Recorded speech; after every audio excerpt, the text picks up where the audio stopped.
Today, we're going to unwrap a really unique and kind of fascinating holiday story, all the way from Hungary. Welcome to the English Matura with JB Vodcast. You know, most of us know the story of Santa Claus, right? The cheerful guy in the red suit who brings presents on Christmas morning. But what if Santa came early and, get this, brought a demon with him? Sounds like a horror movie, right? Well, in Hungary, that's not just some scary story. It's actually a beloved holiday tradition. So first things first, let's meet Hungary's version of Santa. He's a little different from the one you're probably picturing. His name is Mikulás. Okay, so let's look at the differences here. While the Santa many of us know visits on December 24th, Mikulás shows up way earlier, on the night of December 5th, and he's not hauling a giant sack of presents. Nope, he leaves smaller treats. Think sweets, nuts, and oranges. Now his helpers, forget about cute little elves. Mikulás travels with an angel and a pretty terrifying demon named Krampus. And here's another key difference. In Hungary, the big Christmas gifts aren't from Mikulás at all. They're said to come from baby Jesus or the angels on Christmas. So who exactly are these characters at the heart of this whole tradition? Let's break down the team. You've got the good, the bad, and of course, the gift giver. All right, the star of the show is, of course, Mikulás. The name's just a Hungarian version of Nicholas. And he's actually based on a real person, Saint Nicholas. He was this kind bishop back in the 3rd century who was famous for secretly giving gifts to people who needed them. So it makes perfect sense that he's known as the patron saint of children. But here's the thing. Mikulás doesn't fly solo. He has these two very, very different companions with him. And together, they create this perfect system of balance. You've got rewards for being good, and then you have consequences for being naughty. And you can really see this balance when you look at his helpers.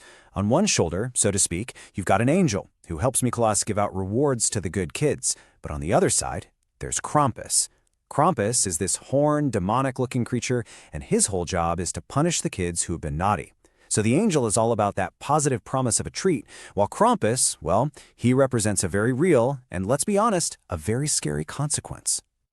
So, how does this all actually work?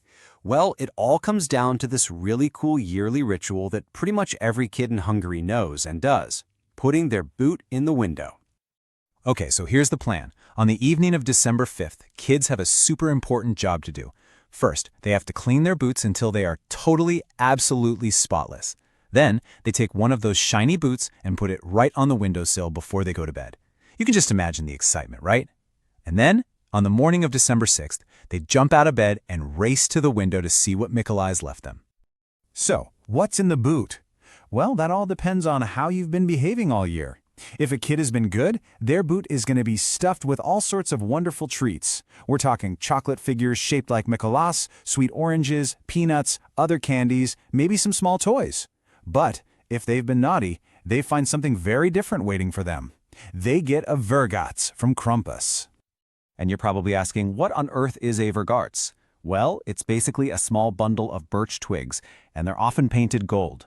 It's definitely not a gift. Think of it more as a symbol, a little warning from Krampus that says, hey, you need to behave better next year. It's a super clear message that your actions have consequences.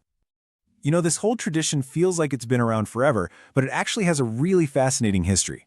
And believe it or not, it's changed quite a bit over the centuries. So, the story starts way back with the real St. Nicholas in the 3rd century. But the tradition of Mikulás himself as a gift giver didn't really get popular in Hungary until around the 1850s. Things got tricky, though.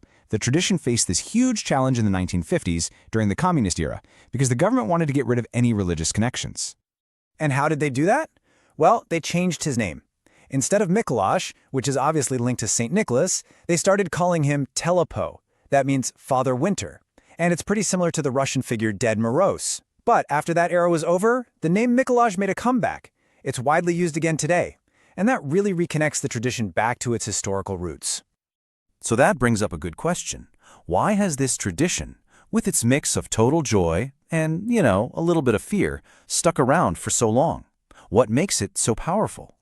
The answer might actually be in the psychology of it all. It creates this perfect psychological balance for teaching kids about values. On one hand, you've got the wonderful promise of a reward from Mikulás that encourages good behavior, right?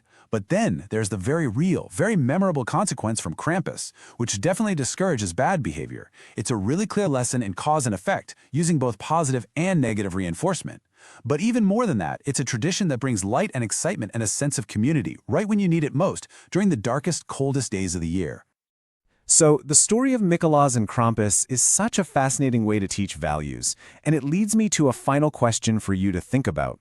What do the holiday traditions in your own country teach about good and bad behavior?